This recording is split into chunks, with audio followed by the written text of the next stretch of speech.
And good morning. We are live on the Falcons Podcast on YouTube. We're going to bring our Facebook groups in here real quick so we make sure we get the whole famdamly in here, or whatever you call that thing. Get everybody in here. We'll get going. It's a Wednesday morning, a little soggy and humid, but still pretty cool in the southeast.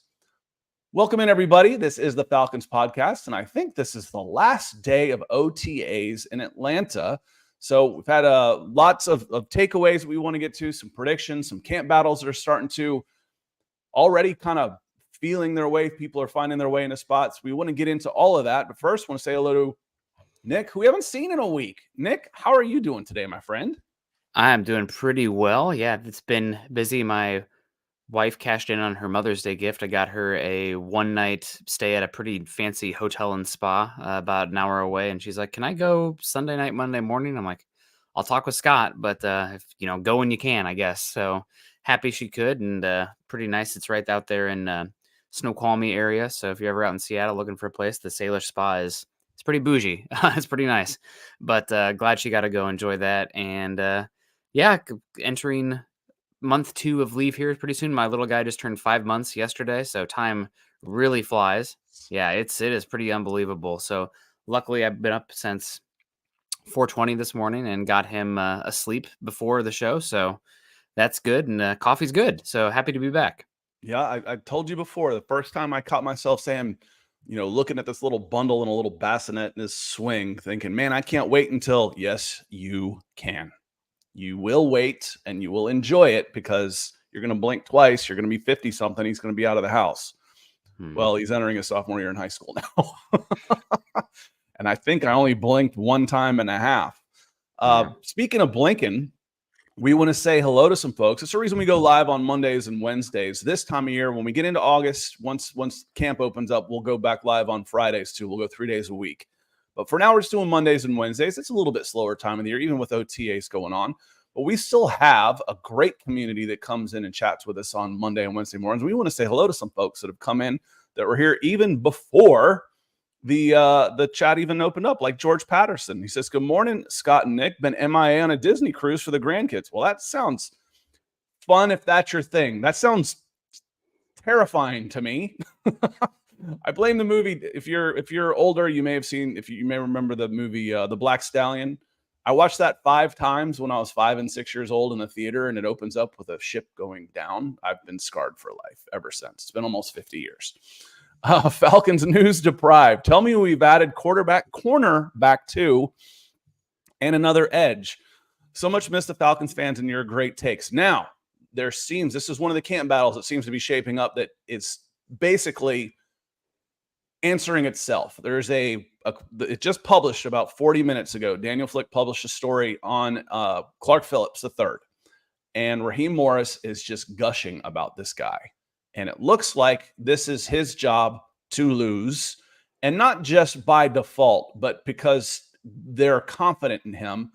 And that was one of the reasons they didn't feel that cornerback was as big of a need as some of us might have in the offseason, because of an internal step up from a guy who only played about half the season last year for some reason. I don't know why he wasn't on the field in most of the season. But Clark Phillips is taking the reins as cornerback 2, Nick. Yeah, 4th round pick, if I'm correct, a few years ago. I mean, it makes sense given his pedigree, why he would not. Pac-12 player of the year as a defensive back out of Utah. Yeah, I mean, they don't play the best defense out there in the Pac-12. UCLA and Oregon doing some stuff out there. But yeah, no, he had a really good career out there in Oregon, but he a little small and a little bit of a limited athlete, but extremely intelligent and good mentality out there. And it makes sense to me why in OTAs, before things start to get really physical, a lot of the install stuff, the mental stuff, why he would be really standing out. Now, again, I always relate things back to my own experiences covering the Broncos, but it does kind of play out like the Broncos with Damari Mathis last season, who ended up going into the season as quarterback 2 and then lost the job. Now, I'm not saying that's going to be the pathway for Phillips by any means, but you have a second-year player who showed promise. There's still going to be some volatility in his projection going forward. It's great to see him stepping up so far, but just because we have OTA promise does not mean you have the full-on answer there at cornerback too. And not that you're saying that, Scott, by any means, but you have a young player, 3 years of control left. They're going to give him every opportunity based on what we saw last year to take it and run with it. We might be back in, December, January being like, okay, we're looking at the top cornerbacks in the draft again. Very possible, especially who knows with AJ Terrell. He's back, but I definitely wanted that contract. We'll see what happens. The cornerback market is weird, Scott, right now.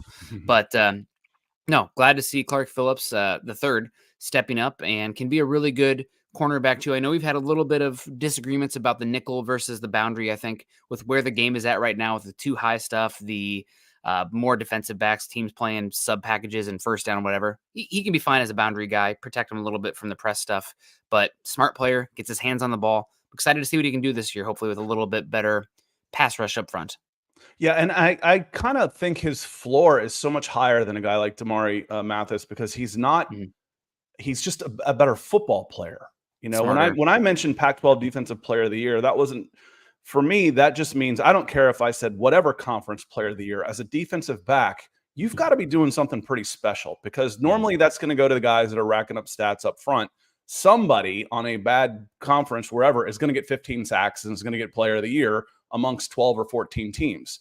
That's just the way it works. So be able to do that, and then coming in and being a 5'9.5", 190-pound guy running in the 4.6s, that doesn't get your attention.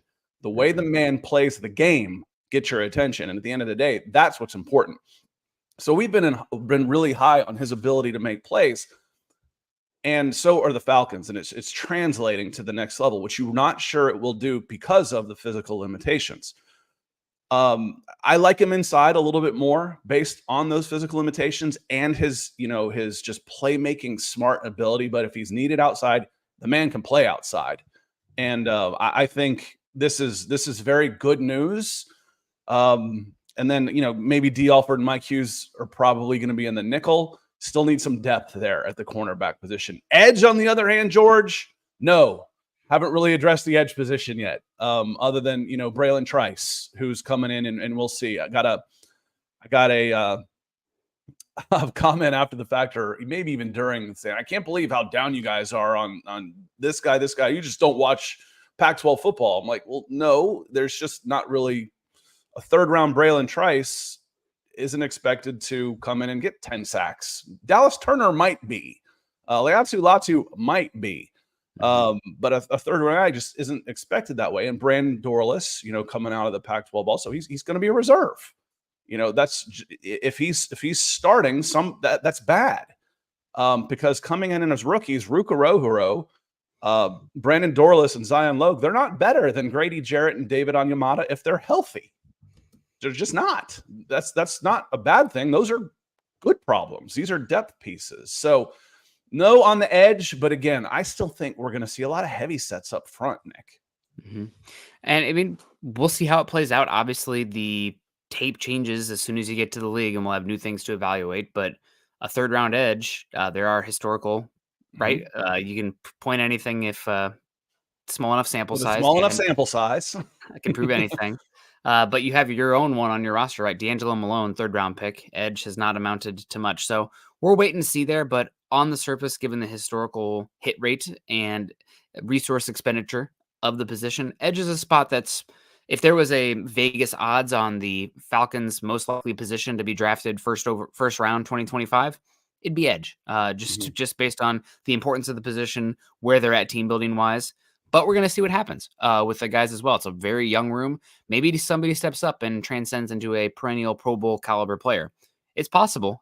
We just need new tape to evaluate. Ebiketie has taken one step as a rookie, took the next step as a second year. Hopefully he can take the next step as a third-year guy. And again, depending on how many, you might not be playing, two edges a lot. You didn't last year. You played 3 down linemen with a stand-up Bud Dupree as your fourth. And I still think Caden Ellis and Troy Anderson can be one of those guys where they slide outside, depending, because Nate Landeman's good.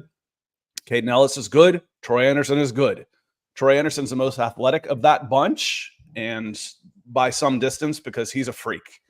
and getting him healthy should give you the ability to turn him loose in a bunch of different ways. So looking forward to that this year. Bolivian Empire, great to see you. Says, what's up, guys? Let's have an amazing show. It's better now that you're here. The coffee emoji, yep, we'll drink to that. Sean Stassi coming in with the super chat. Appreciate you breaking the ice on the supers. He says, have a blessed day. Y'all are doing a great job and it doesn't go unnoticed. Well, appreciate it. Thank you, because of people like you, the support you show, the likes, the shares, the channels have grown. This podcast has grown, and we certainly appreciate it. It's because of y'all. Someone came in the comments yesterday or Monday after the show, Nick, and said, you're nothing but a pundit. I was like, hell, I'm not even sure I'm that. Like, I'm just a dude talking football. If you don't like what I have to say, you can go somewhere else. If you have questions or want to debate, I'm here for that. I'm not saying I know all, for God's sakes. Goodness gracious, you're nothing but a pundit. Oh, okay, well, is that supposed to be an insult? A surprise? Who's shocked by that? Thanks for noticing, question mark. Am I more? What was I more than that? I'm not calling the shots here.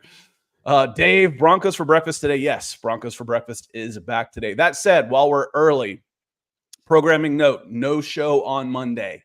I will not be here. Travel baseball. I'm heading over to Hoover for 4 days. Wood bat. Looking forward to it. So I won't be here Friday, Saturday, Sunday, Monday. All 4 games on all 4 days. So I will not be here on Monday. Wood bat tournament over in Hoover, and I'm looking forward to going over and seeing some of my Birmingham friends. Michael Ranquillo, great to see you. The sunrise. He says, good morning, Scott and Nick on the Falcons podcast. Michael, I felt like I missed you when you came in last week, and I apologize. I sent you a quick note afterwards. It means a lot to us that you're here. Funeral services, he's here. Yes, sir. I made it live. There's some irony in that statement with funeral services saying I made it live. So we're glad you're here. We're glad you made it. We're glad you made it. Dave, good morning, Scott and Nick and Falcons family. I feel a different vibe so far this offseason from the Falcons. Nick, that's to be expected with all of the newness over in Flowery Branch, isn't it? Yeah, without a doubt, there's going to be a lot of wait and see still. I mean, we're very wait and see ourselves. So it was good to see also hear Raheem Morris talk yesterday, just kind of getting things slowly but surely. I love his talk about physicality, also ramping up with training camp. You could tell that he wasn't, taking too much away from OTAs other than the install process, but things are going to start getting pretty fun here in Atlanta, and knock on wood, with the physicality ramping up, let's hope injuries stay at bay as well.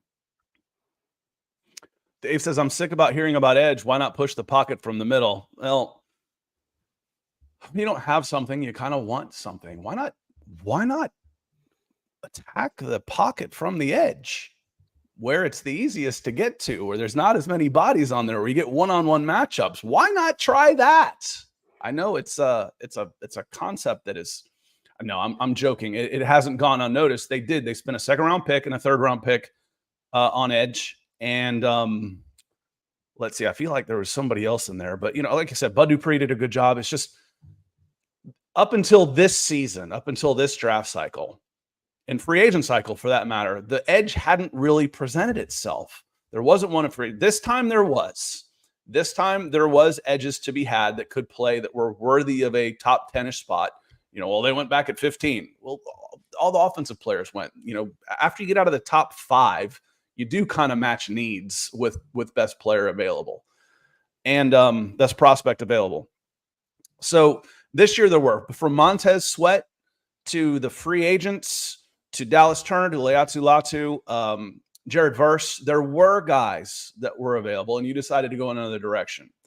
So that's fine, but eventually, dude, someone's either going to have to step up in a big way, Braylon Trice, Arnold Ebiketie, and become more than you thought when you drafted him, because you're not expecting a 10-year starter and a Pro Bowler when you draft a guy in the 3rd round. If you get it, it's just gravy. Yeah, I mean, you need both. Hearing about the edge too. I'd love to address it, Nick.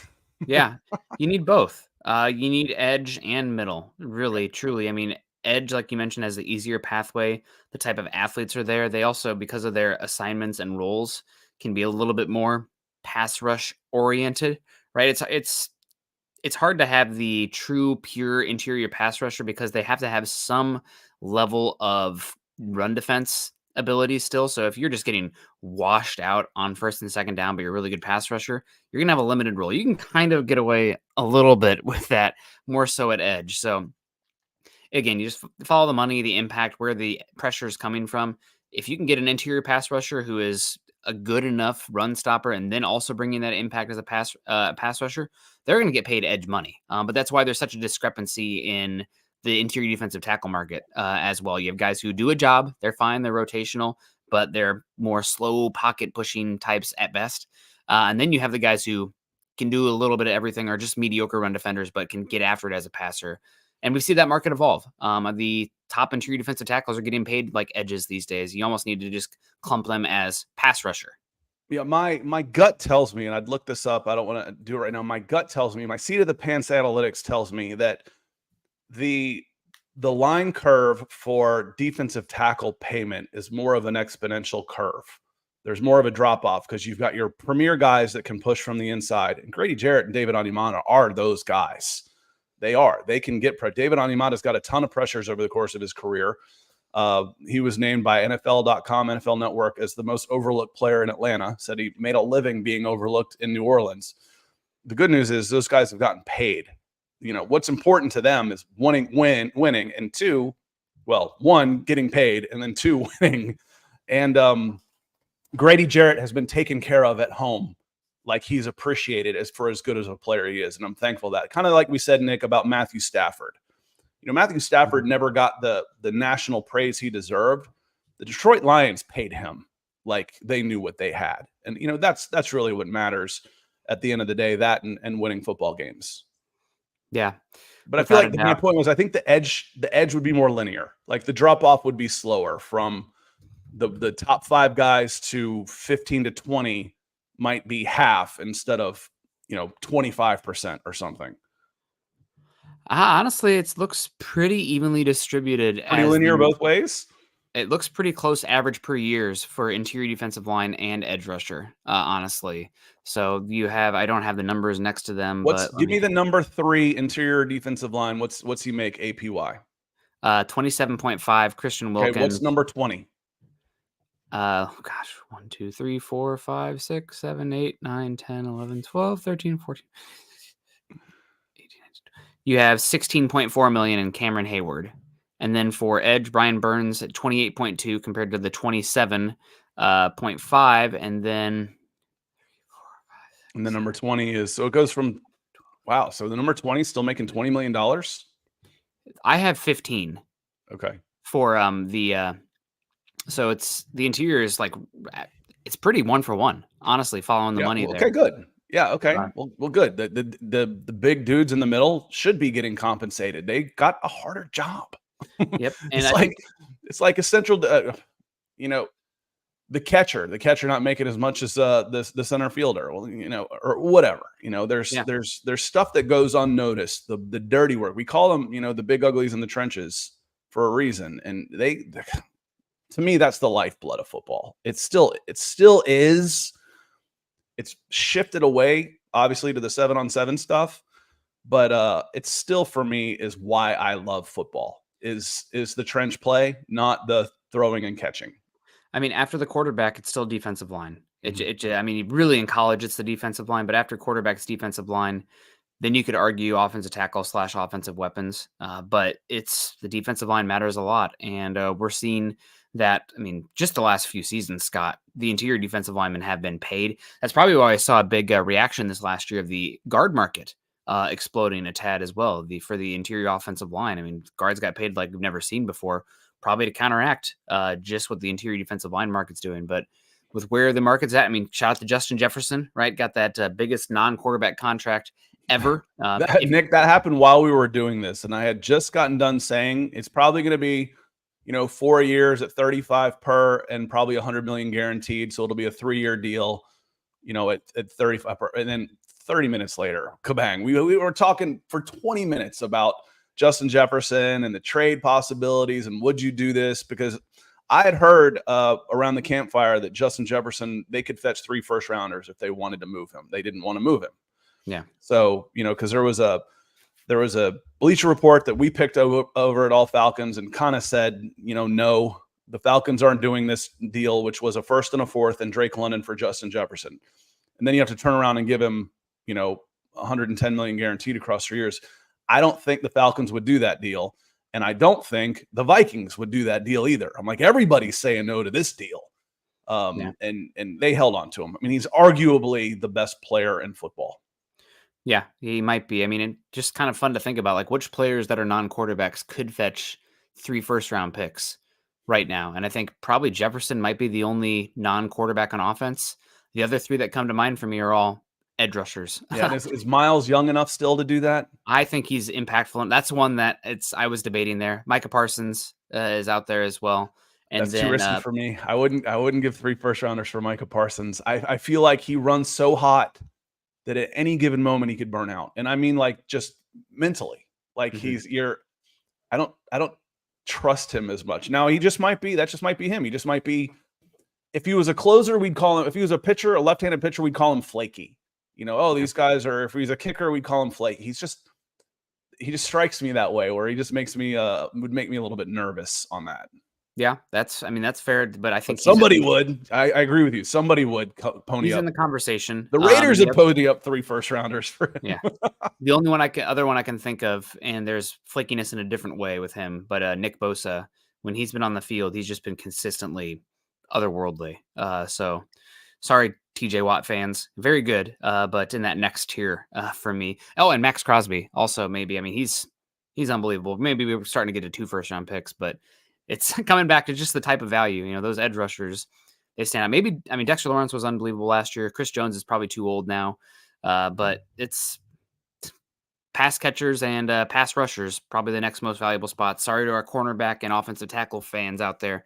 They've been jumped according to the market. Keith and Ellen Johnson coming in with some stars, says, good morning, guys. There seems to be a good vibe with the coaches and the team. I've heard several players talk about the meetings and coaching. Quite a change from the Arthur Smith press conferences. Now, the press conferences, yes. Raheem Morris is up there with a big smile on his face, and he's just more personable. That's not better or worse when you're dealing with the press as far as press conferences go. Now, I had a problem with how the smugness that Arthur Smith had with what is a very easy press room. And I mean that with love. There's some really good people in the Atlanta Falcons press room. But they're not pressing him, no pun intended. They're not pushing him with the hard questions and stuff. And he was just smug as hell with them. That said, one of the things I liked about Arthur Smith is players played hard for him. I have no problem with his relationship with his players. The players seemed to like Arthur Smith. The players played hard for Arthur Smith. Those are 2 of the good things that he did there. I think he installed a mentality that was toughness, an identity with the team, which was toughness and smash mouth football. The players played hard for him and seemed to like him. Those were all good things, good aspects of a coach. The general manager aspects, who someone was arguing with me like he didn't have a say in who was playing quarterback for the team, that's just flat out wrong. That sinks more freaking coaches than anything, is when they try and stay in your lane. You want to give your input, but dealing with players, contracts, evaluations, and acquisition is a completely different skill set. And frankly, it can be a conflict of interest to coaching them. Yeah. Yeah, it's can be definitely a tough part. You're right about the media, though, Scott. The Atlanta media, not so tough. I mean, they do a really good job, but he's up there joshing around. Obviously, we're still very much in the honeymoon phase, too. Things can change, but he is not getting it hard right now from the media, and I think he's also enjoying himself. He's up there. He's got $1 million smile. Looks like he's having fun, and hopefully the good vibes keep rolling. We will see what happens as the season progresses. Expectations are high in Atlanta, as they should be. JJ, appreciate you coming in. Jordan Brown, he says, I was the one who broke the news to Scott about the JJ contract. As I'm coming down here, I'm usually 10, 15 minutes behind the chat. One time I did that when I was muted. So I did a broadcast by myself for 15 minutes muted. And by the time I caught up, you ever get hot flashes? Oh, good Lord. My sweat broke out on my forehead so bad when I was like, I was so embarrassed. I'm like, oh yeah, that was great. Oh, but whatever I had to say, God, it was epic. I promise you, it was Pulitzer Prize worthy or whatever, Emmy worthy. YouTubies. I should have gotten a YouTubie for that one. Dave says, that's my point, Scott. Talking about the edges, you manufacture pressure in other ways. Chasing edges has become an outright embarrassment for this Falcons organization. They haven't put in the last 5 years. What was Tack McKinley the last time? What was that, 17 or 18? I mean, it's been 5 years since you really put for a second round pick, a high second round pick for me is still a pretty good investment in Arnold Ebiketie. But he's not one that you're expecting. Yes, I know we can play whataboutisms all day long. He's not one that you're expecting to turn into, TJ Watt off the edge, or a Bosa who goes in the top 5. Well, what about, yes, I know whataboutism. I do. But eventually you're either going to need to get a little lucky, or you're going to need to invest in that spot. And if you look across the Falcons roster right now, I'm pretty good on offense. Defensive line is set, y'all. That's set. The interior. There's good players. There's good depth. If everybody stays healthy, you've got Onyemata and Jarrett for at least 2 more seasons, and you just drafted 4 guys behind them. And Taquan Graham is still there, who's a good player. There's 5 players right there behind them. Linebacker, I like the linebackers. Ellis, Lamb, and Anderson. Safety is solid for the most part. You got a playmaker back there with safety who's still young. AJ Terrell, if he sticks around. Clark Phillips, you're feeling pretty good. Where can you invest? Where do I want to spend my quarterback? Obviously, you've kind of over-invested in that this offseason. So quarterback, you're theoretically set for the next 10 years. Where can you invest premium resources to most impact this team moving forward, Nick? Edge rusher, dark horse offensive tackle. That's a good shout. That's a good shout with McGarry and Matthews getting older. That's a really good shout. Especially considering who your quarterbacks are and their age/injury history. Tackle is a weird one, and a left-handed quarterback at the same time too. So that's one you will still see, but it's edge. And Scott, we're going to have so much fun with edge this year. The defensive line group is going to be we have to let the year play out, but it looks on paper, defensive tackle and edge rusher, pretty good class. And cornerback. I know everybody loves Travis Hunter, but cornerback 1 for me is Will Johnson out there at Michigan. I don't know if you remember him in the national championship or the playoffs, but man, he's pretty damn good. Terry Clark, the kid they got from Dallas, was it Brandon? I forgot. It's Anae. Anae. He's getting some reps there, and he's getting some rotations in. He's not going to be a starter, and frankly, if he is, and I mean this with love, it understates our point that he's not a guy you want starting. He's just not. That this is a problem position for the team. I don't think he starts. If he starts, something's gone wrong. Lorenzo Carter, and you're 1 and 2 right now are Lorenzo Carter and Arnold Ebiketie. But you've got enough defensive linemen. There's no reason to force an edge out there. I don't have to have 2 edge players. I can run Troy Anderson up front. I can run 4 down linemen and use my linebackers. I can move Ebiketie around as a chess piece. I don't have to force a 3-4 out there with 2 edges. My defensive line is too deep. This defensive line goes 7 or 8 deep with quality players. There aren't a lot of teams out there, Nick, that can say that. And I can say that about this team, at least on paper, considering the resources that you put into them with the draft. You expect those guys to be able to do a job with the second unit, 3 series a game. Mm-hmm. Yeah, and again, we'll see who steps up. I mean, are we still holding out hope for Malone? Probably not at this point. I don't know. We'll see. But there's opportunity for somebody to step up, and we'll let the games play out, and we'll reevaluate that place. But Anae, given how easily he was obtained, the cheapness of his contract, if he ends up standing out as your number 2, I think it probably speaks more to the other pieces around than it does Anae showing more than he has in his career to date. Keith says camp battles. Where are you expecting the biggest competition? I got two positions in mind, Nick. I've already got them if you want to think about it for a second. One that comes immediately to mind for me is your wide receiver that is not Drake London. That's number one for me. Mooney, Moore. I mean, those are both kind of different body types. Is it actually Kyle Pitts? Did they use him in a way that he's more the wide receiver too in his alignment?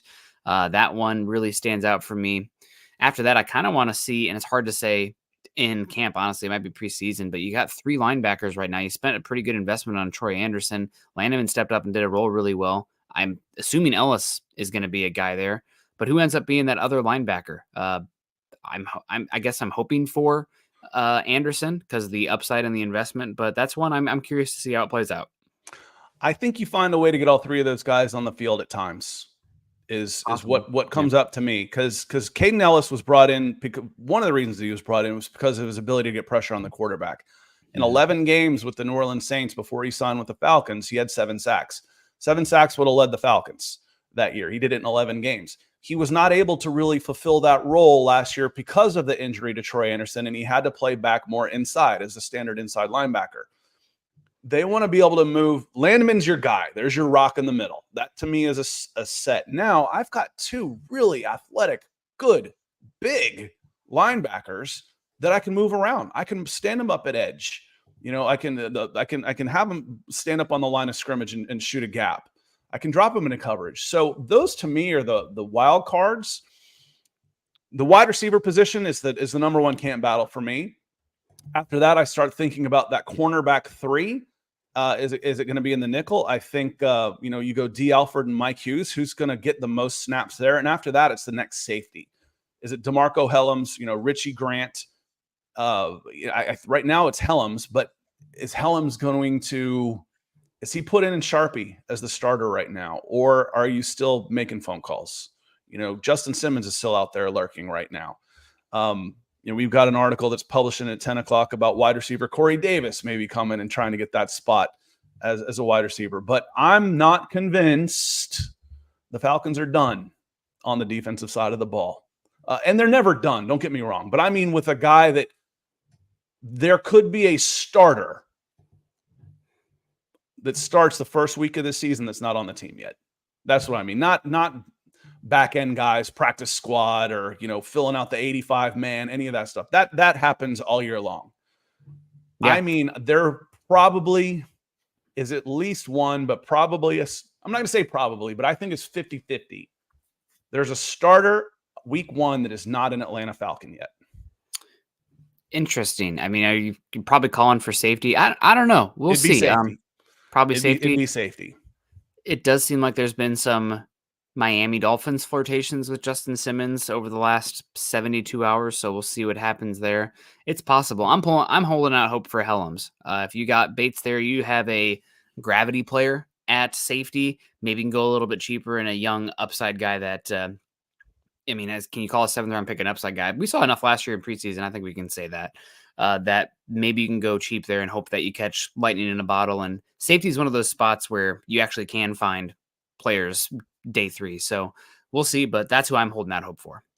Michael Ronquillo says, Scott, which NFL Hall of Fame player would you want on the Atlanta Falcons back in the day? Any positions? Now, as an Atlanta Falcons fan, you watched a lot of other teams in the 80s because the Falcons were blacked out at home and they were usually not playing meaningful games by Halloween. So I watched a lot of other teams, and it's one of the reasons I do what I do and got into the draft, is because I became invested in other teams and would kind of root for them when the Falcons were eliminated. So I'm going to go back to the 80s because I'm an 80s kid and those leave the most impressions. But, if you could go back and have any player that you could watch, similar to, my God, it was a freaking blessing to watch Greg Maddux pitch every 5th day. Just a maestro. Fred McGriff was my favorite non-Braves player, and then he ends up on the Braves. I'm like, okay, this was awesome. But for this, the first guy, and Nick, you've heard me say it before, who I think, if you ask me who are the best football players of all time, 2 guys jump to me right away, and it's Lawrence Taylor and Jerry Rice, which is, how could it be a wide receiver? Well, did you ever watch Jerry Rice play football? He's amazing. But it'd be, Michael, watching Lawrence Taylor every week would probably be my number 1. Lawrence Taylor was Lawrence Taylor was something else, just something else. I mean, it's so hard not to go quarterback though, right? Just because Yep, Joe Montana. I mean, for me, I'm a Joe Montana guy because again, I'm an '80s kid, so it'd be Broadway Joe. yeah, I mean, it'd have been a good time. I guess I don't want to take the Michael Vick era away because I was going to say, I mean, Peyton Manning or Tom Brady would have been a pretty fun run there in Atlanta. But why not maybe, Dan Marino, or I know he never won a ring, but I think that's more circumstance than a Marino issue, or Elway. I mean, one of those guys talking about that was it the 83 draft class or whatever it was. But those two guys stand out. I was thinking just, Atlanta Falcons history, Hall of Fame. Like, okay, well, Deion Sanders. I know we've been talking about there aren't many. Deion or Julio. Those are the two that. And I mean, because my favorite, to me, Mr. Atlanta Falcon for me, because I miss Tommy Nobis. He was 70s, I was 80s, and 90s, obviously. But it's Jesse Tuggle. I mean, Jesse Tuggle's my guy. But the inside linebacker position has been so devalued that it's not as fun. Well, I would have liked to have seen Claude Humphrey play. To put up those numbers on a Falcons team, he had to have been a freaking monster. Yeah. For him. But it's fun. It's fun to walk down memory lane, and we will this summer when we hit those. Thanks for the question, Michael. Noah says, why does Penix look better than Kirk? There's a term for it where you basically ask a question that's automatically non-factual. So it's almost like making a statement like, Michael Penix looks better than Kirk Cousins. Why? Well, he doesn't. So there is no why. I can't answer the why because this isn't the truth. Right now, frankly, it's not close. It's 7 days of OTAs. Kirk Cousins looks like the veteran. Michael Penix looks like the rookie. Mm-hmm. That's okay. There is no doubt right now whose team this is. None. It's Kirk Cousins' team. And that's okay. That was the plan. Now, you start to get worried if Penix doesn't start pushing it by, the end of this year, in a year where he's like, it's starting to click, or, even middle of next year, when you're getting to 2026, and we're like, okay, we're going to need Michael Penix to take over. Michael Penix is not a refined passer. He isn't lauded for his underneath accuracy. That's not who he is. But why does he have arm talent? Yeah, he's got a much stronger arm. But it's like, again, I mentioned the maestro Greg Maddux. That's fine. He's throwing, topping out about 92 mile an hour fastballs. And there's guys that are, hitting 100 in the 90s. Now they're hitting like 110. But Maddux is a better pitcher. One of the greatest pitchers of all time. Kirk is a better quarterback than Michael Penix right now. Michael Penix has a better arm than Kirk Cousins ever had and ever will have. Those can all be true. Those can all be true. Yeah, I mean, the arm talent, that's Penix's superpower, right? Probably the strongest or second strongest arm in the draft class. He comes in probably pushing top 12 overall raw arm talent in the league. Maybe that's even underselling it, but he can spin the frickin' football. No question there. So if it was a velocity competition, Penix would win for sure. But right now, Kirk is very much the leader in the clubhouse, playing a similar offensive system. Penix has work to do from playing under center, the play action game, just the NFL game in general, coming from the wide out space oriented Pac-12 to the NFL. The hash marks and the talent level really changes what you can do from college to the NFL. So wait and see there, of course. But it's Kirk's team right now. And no, I see your next question was who's the main option looking like Bijan or Pitts? Bijan. This is Bijan's. And it's just through volume. Bijan should get 20 to 25 touches a game is where he should be, and then back him down as needed. But a baseline should be 20 to 25 touches per game across the 17. More on days where he's needed and less on days, where Tyler Algier might have a hot hand, or you get a lead, or maybe the game's out of reach one way or another, then you save some touches on it. But it's Bijan. Just through the volume of touches that he should get. The offense should start there and then branch out. That's my opinion. Otherwise, you don't take a running back number 8. But that's my opinion, Nick. Start with the running game and work off of there. Yeah, and they're going to use him more than running game, right? They talked about using him like Christian McCaffrey. Now, granted, that's the archetype for anybody. Congrats to Christian, showing that he transcends the running back position to more of the offensive playmaker spot as well. And that's what you're hoping for Bijan Robinson. Now, can he be that guy? We will see. It's a better quarterback play should lead to better opportunities this season. Even just like smarter quarterback play, more experienced quarterback play can do a lot of stuff pre-line check and get you in the right look to give you positive, higher probability plays as well. So hopefully we see some usage like that. But yeah, you drafted a running back 8th overall in a market that says don't draft running backs round 1 for the most part. And that means it's going to have to probably run through him regardless of, the fact that he plays a running back is going to get higher volume. You need to take advantage of him right now. Rusty Moore comes in. Rusty, you look too young to be this jaded. You need to be like my age to be this jaded on Atlanta sports and be this cynical. You're too young to be this cynical. Says, get excited about Kyle Pitts. Mariota knows the system. Ritter is a real QB is what we were sold the last 3 years. Now it's Raheem and 2 QBs is the answer. I'm at the point where it's just win or sell the team, to be honest. Arthur's not going to sell the team, unfortunately. If y'all know I'm a soccer fan, and if you don't know what promotion and relegation is, they've got tiers of leagues. And if you finish in the bottom 3 in a division in a given season, you actually get demoted. You move down. So who gets punished if you if you lose? The ownership, because that's right in their bottom line. That costs them millions, hundreds of millions of dollars if they get moved down. In this billionaire boys club monopoly socialist system that we have in the United States, who gets punished when the owner is screwing things up? The fans. The fans do. They keep making their money. Their asset keeps going up. TV, the revenue, they're happy as clams. So they're not selling. It's the safest investment there is in the world, and it ain't happening. That said, I get it. I got my hopes up the last 3 years. Now, I didn't have my hopes up. In year 2, the Mariota year, guys, I was selling 2-15 is what I was warning the team for. We can go back. YouTube has it all on record. I was like, they will probably only be favored in 2 games. Now, they might eke out a couple more than that. The offensive line took a step forward. The defensive line took a step forward.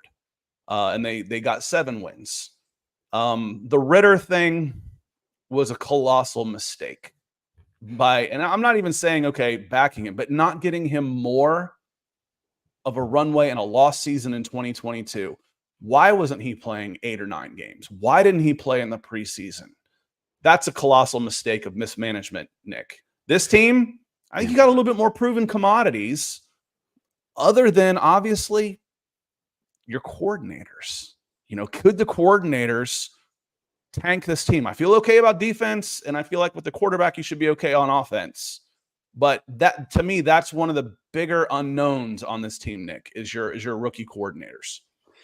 Yeah, a lot of newness there. I mean, the fact that you have a quarterback coming off an injury that doesn't have the chemistry that people with running a new system for everybody. I mean, it could be a slow start kind of thing. So I'm going to ask people not to, lose their heads if the Falcons start off a little slow, because it should be a team that gets momentum rolling after that first month or so. But the new coordinators, especially Lake out there, and also Morris, I mean, 2nd round, but what does it look like? Because obviously it wasn't very good in Tampa when he was out there as well. So just a lot of questions on the coaching staff that we won't have answers until enough time passes. Yeah, and that's the thing. How could this go wrong? The youngness of the staff, an injury to Kirk Cousins, and then then you've got another unknown and a rookie quarterback. That's where it could go off the rails. Is none of this all comes together. We're assuming that the good news is we're taking a baseline of last year, and the offensive ineptitude was so bad, you feel like there's nowhere to go but up. But can Jesse Bates have another All-Pro type of season? Maybe. That could regress some, but we're expecting ascension. Grady Jarrett being back, even if he's 90%, 85%, and 85% of Grady Jarrett is a plus player in the NFL. He'll be good to have back. Getting Troy Anderson back is a good thing. You lost Jeffrey Okudah, but Jeffrey Okudah didn't play a ton for the Falcons. And frankly, he wasn't that good for the Falcons last year. So again, there's legitimate reasons. The questions this year, to me, aren't as big as the questions last year. We're looking at, okay, this team should be 10-7 with even average, decent quarterback play. We were just hoping for decent. You get decent quarterback play. This is a 10-win team. They didn't. They got bottom 2 quarterback play. That's not going to happen again this year. That much I'm freaking sure of. It's not going to be a bottom 2 passing efficiency team in the NFL this year. No, absolutely not. And you can move on from the last 2 years of the quarterback play that you had. I feel like every time we guarantee something in here, Scott, things can get off the rails, but it would be pretty shocking to have it be worse than last year from the quarterback position, and not fully Desmond Ritter's fault. I'm with you. I mean, Arthur Smith, especially, who had the runway that he had. Why waste time with Mariota unless he's obviously the better guy? And maybe he was. I mean, Ritter was pretty poor last season, but Mariota was too. So we're in a playoff battle, dude. You're 2 games under 500 on Halloween. I don't care if you're within this 27 team playoff. You stink. Yeah. Play for the future, man. Yep. Yeah. So it's we'll see how it plays out this year with the new coordinators and everything, but there's reason for optimism. I know we had Downtown coming in here saying, not really much of a chance of Atlanta Falcons stink. Be watching the Braves. Maybe, but I mean, the Chiefs stunk for a number of years until they didn't anymore, right? That's kind of the NFL. Once you get that quarterback right, things can change there. And the NFC South, we've said it on here many times, it's as wide open as, or as easy of a path as any division in football. So should be a good year to be a Falcons fan. Again, guarded optimism there, maybe, waiting to see for some of this stuff, but I don't know. I feel optimistic. Yeah, it comes in cycles because the first 20 years of this decade, the NFC South was freaking tough. How did Sean Payton only win 1 Super Bowl with the New Orleans Saints? Did you see that every team from the NFC South went to the Super Bowl?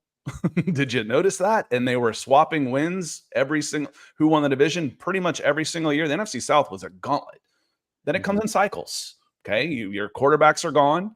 Drew Brees and Matt Ryan had a lot to do with that. Cam Newton was a beast when he was healthy. And now each one of those teams is in transition. It happens. You're just hoping the transition doesn't need to last 8 years. Corey comes in, appreciates this. Keep the name, the wide receiver name, Chris Blair in mind. Corey, I think he made the practice squad last year. I know he got a game. I really liked him as a return guy too. He's got really good hands and he's shifty.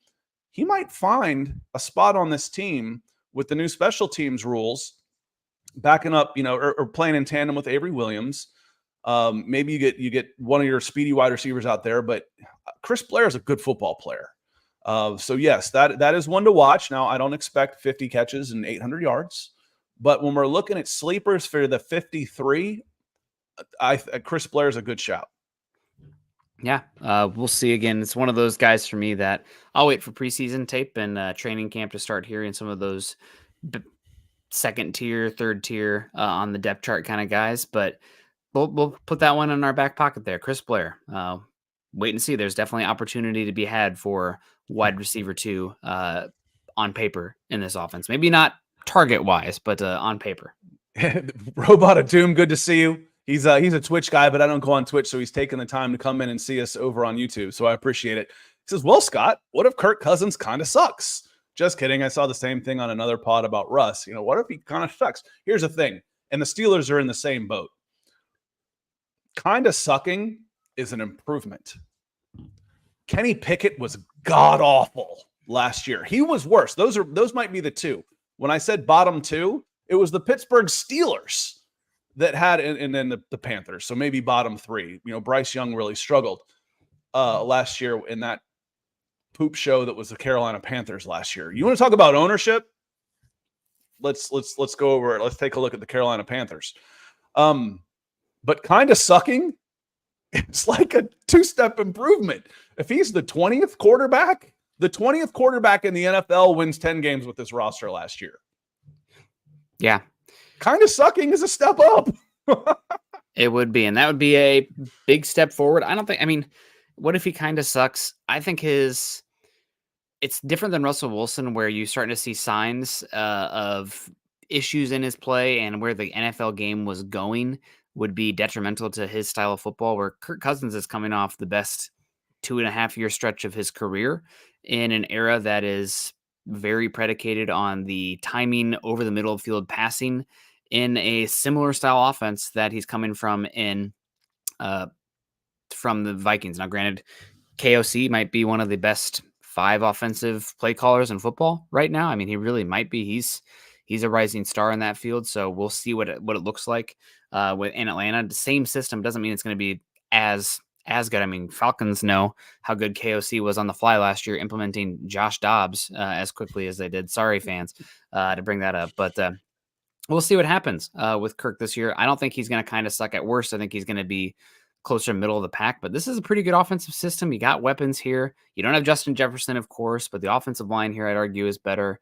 And the pathway is much easier too. The NFC North is, I think, far and away the best division in the NFC, and the NFC South is probably far and away the worst. So hopefully some positivity here with Cousins in Atlanta. Real quick, Keith and Ellen Johnson, because there was a good comment from Rusty on this too that I want to add on to this. He says, you see us trying to pick up another wide receiver this year. And when we were talking about the camp battles, Rusty said as much as they paid Darnell Mooney, there better not be a battle for the number 2 wide receiver. And again, in my opinion, that kind of highlights the overpay for Darnell Mooney. Now, that's my take going in. They spent too much on Darnell Mooney. And that could be a freezing cold take by the end of the year. You know, again, you're just a pundit. No kidding. No, I'm not the Oracle. I'll tell you what I think. This is my honest take is they spent too much on Darnell Mooney. Mm-hmm. Now, how does that play out in the future? We'll see. I would love to eat those words. Be happy for Darnell Mooney to come in and say, I played to twice that. That's a good thing. Do you see trying to pick up another wide receiver? No, none unless something falls in your lap. You're always on the lookout. You're always looking to try and improve, but I don't think that's an active, we need to get better here. If I'm looking right now, I'm actively looking for pass rushers. And again, when I said earlier, a starter might not be on the team right now, I think that position is safety. If they go and get somebody to be an impact player for this team, I think it's in the defensive backfield still. Yeah, I mean, that makes sense. Probably the easiest spot to fill as well. But you do have all the communication stuff and how much zone stuff that you have, that the longer you wait, the harder it is to implement that guy. We're still just in June, though, so plenty of time to get that kind of guy. We'll see what happens. We have Robot of Doom coming in saying, what you're paying them is relative. I think Darnell's like $10 million a year. Well, that's 33% off.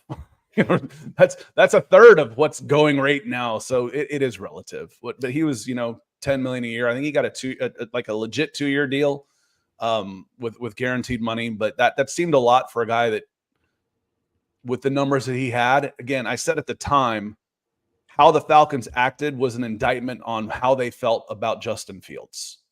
When you overpay for his wide receiver and you let him go to Pittsburgh for a song, like a pick swap, you couldn't have put out there, to me, any stronger that we don't really think Justin Fields was all that good.